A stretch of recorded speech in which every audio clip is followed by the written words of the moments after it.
Okay, thank you. Welcome back. Now we are going to talk about the buyer's documents. What are the documents that are required from the buyer in an oil deal or in the oil contract and procedure? The first document is the LOI. That is the letter of intent. A letter of intent is the initial request sent by the buyer. It might be through an agent or a mandate, as I said, you are working with the agent or the mandate of the buyer. So he will come with a letter. This first letter is called the letter of intent, which shows or where he solicitates or he requests for something. The LOI must be in the buyer's letterhead and must be signed and sealed. So if the LOI is not signed and not sealed and does not contain the buyer's letterhead, you know that it is already a fake, it is a scam. So check these three things when you get an LOI from a mandate or from a facilitator. An IPO is an irrevocable payment order. This is a document issued by the buyer to his bank to effect payment irrevocably to all agents. That means once the deal is completed, all the payments are done. The IPO is given by the buyer to his bank, okay, to make sure that all the payment will be done. Because though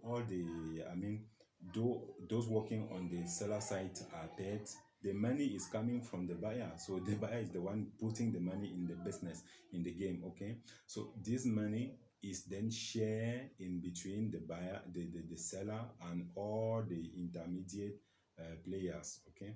So he has to give this IPO to his bank. You make sure that he gave it to his bank and sent you a copy of it. The ICPO, this is an irrevocable corporate purchase order. After the buyer has received an offer from the seller, okay, called the FCO, full corporate offer.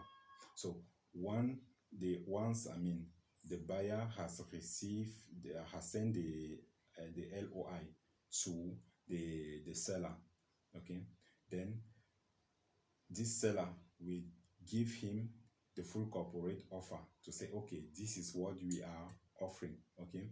Then the seller may request for an ICPO to confirm that the buyer has acceptable his initial offer. ICPO is irrevocable corporate purchase order.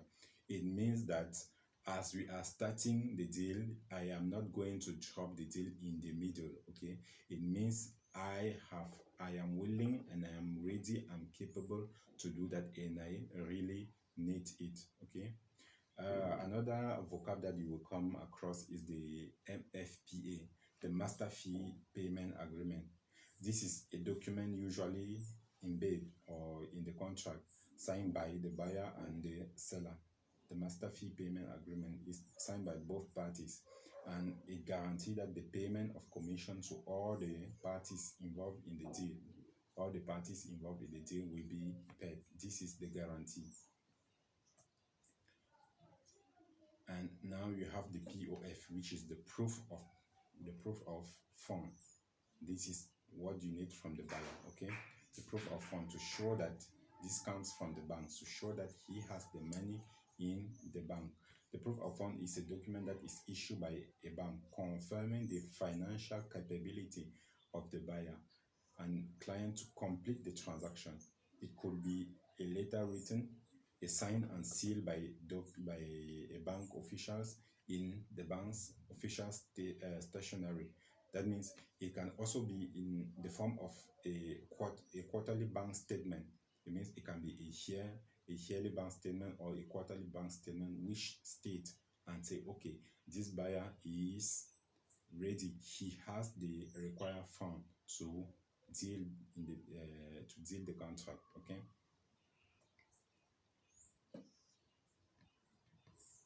Okay. Well, I think I have given you almost the main documents that you will need from the buyer side, and I think think from now you are ready to, request the document, identify which document is correct, and what do you need on a document, what is the meaning of a vocab, what is the meaning of a document.